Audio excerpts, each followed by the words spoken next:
Hello, this is Dallin Einotch, and this is my scripture journal app. So we'll start off with, I'll just show you around. It's got the book, chapter, line number, verse, note, and date added, as you can see here. The edit, details, and delete buttons. So we can start off with edit. If you come here, you can see 1 Nephi, you got the book, chapter, line number, and all this that you can edit. So we can change like the line number to just 138. You can see that updated here. We can go to details, and it shows you everything. And I left it default and didn't change the font simply because I think this could be hard to read. And they want to make sure they're reading it correctly.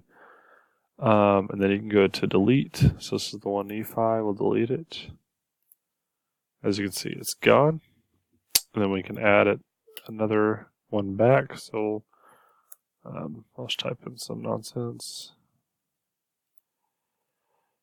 And then we just use the date picker. And then you can hit add here. And as you can see, it pulled up right here. And actually, I'm going to edit this to Alma. That way you can see the sort or the filter by book. Pulls up multiples. So we'll do a filter for the book. We can do Alma.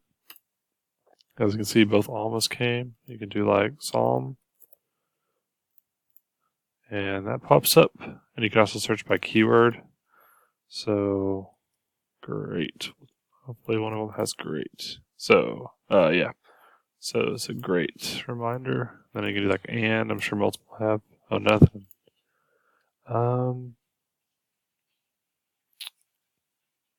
Let's see.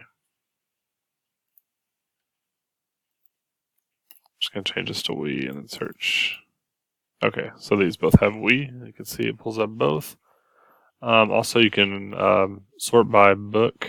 So if we click book here, see it's a descending order and then ascending order here. And same with date. So start 2007. And then it goes 2019 and 2007.